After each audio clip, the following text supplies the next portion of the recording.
aujourd'hui, je voulais parler d'un sujet. Quel est ton appel? D'accord? Donc tout le monde en fait me posera la question de savoir, ah mais Audrey, qu'est-ce que tu veux dire par un appel? Un appel, beaucoup de gens interprètent ça comme un ministère, ou bien alors je suis appelé à prêcher, ou alors je suis appelé à évangéliser. Mais pour moi, c'est pas ça. Pour moi, un appel en fait, c'est ce à quoi Dieu t'appelle pour une saison précise. Si je donne un exemple, au soir de ton année 2017, le 31 décembre, tu t'assois et tu écris certaines choses que tu veux réaliser en cette année. D'accord? C'est pour moi ce que j'appelle un appel. Alors, un appel, ça peut être, par exemple, je veux être disponible pour ma famille cette année. Un appel, ça peut être, je veux faire beaucoup de volontariat cette année. Un appel, en fait, ça peut être tout simplement, je veux ouvrir mon business. D'accord? On se suit. Un appel aussi, ça peut être, je veux beaucoup épargner financièrement. Un appel, ça peut être, c'est-à-dire faire tout ce qui est mes papiers d'immigration cette année, au lieu de rester dans les papiers de 10 ans, de résident permanent, je veux vraiment faire ma naturalisation maintenant, avoir peut-être mon passeport d'un pays quelconque.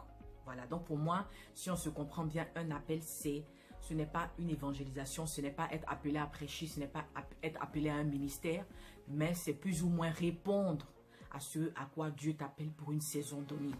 D'accord? Donc, plusieurs personnes, en fait, se retrouvent au soir du 31 décembre avec beaucoup de choses dans le cœur. Ah, vraiment, l'année prochaine, je veux faire ça. L'année prochaine, je veux faire ci. Et on se trouve au milieu de l'année, on n'a rien accompli. Alors, moi, ma question pour toi ce soir, c'est qu'est-ce que Dieu t'appelle à faire en 2017? Je sais que ce n'est pas un, c'est pas deux, c'est pas trois visions que Dieu t'a données. Mais il y a une seule chose qui t'habite depuis janvier 2017 jusqu'en août 2017, que tu n'as pas encore accompli, mais qui crie dans ton âme, qui crie dans ton esprit. Et que tu n'arrives pas en fait à oublier. D'accord? Tu sais qu'il y a quelque chose que je dois accomplir, mais tu n'arrives pas à faire les pas de foi nécessaires en fait pour accomplir cela. Je veux te dire quelque chose. Ton appel, c'est toi seul qui l'as reçu. Ton appel, c'est toi seul qui peux le nourrir. Parce qu'une chose est claire, vous comprenez? Pour ceux qui sont un peu familiers en fait avec la Bible, vous pouvez ouvrir votre Bible à partir de Néhémie, je pense, chapitre 6.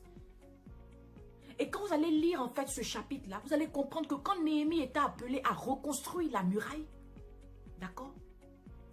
Des gens comme des Sanballat, les Geshem et puis les Tobia n'étaient pas forcément contents du travail qu'il était en train d'accomplir.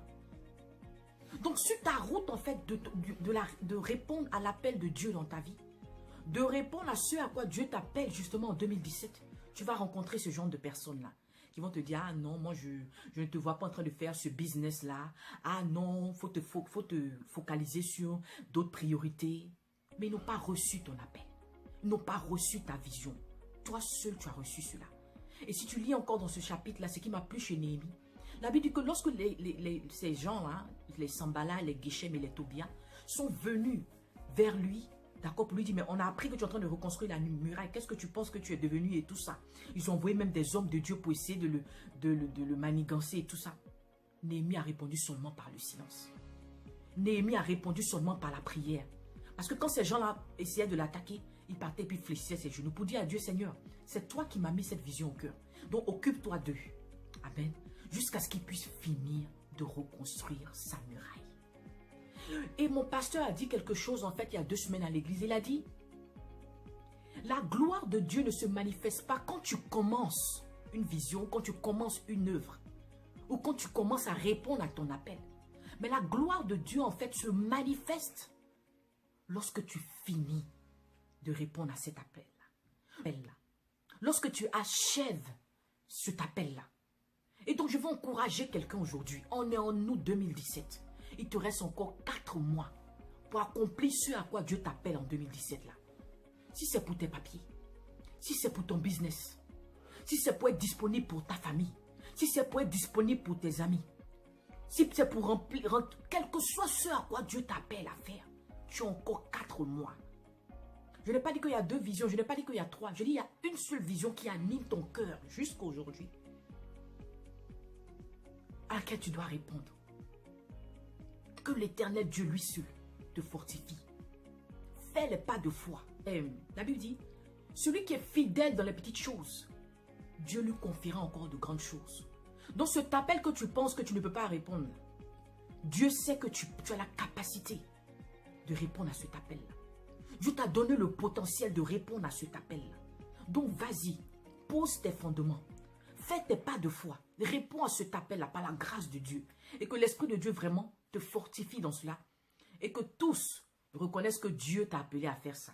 Et que la gloire de Dieu se manifeste dans tout ce que tu vas entreprendre en cette année 2017. C'est au nom de Jésus-Christ de Nazareth que j'ai prié. Amen.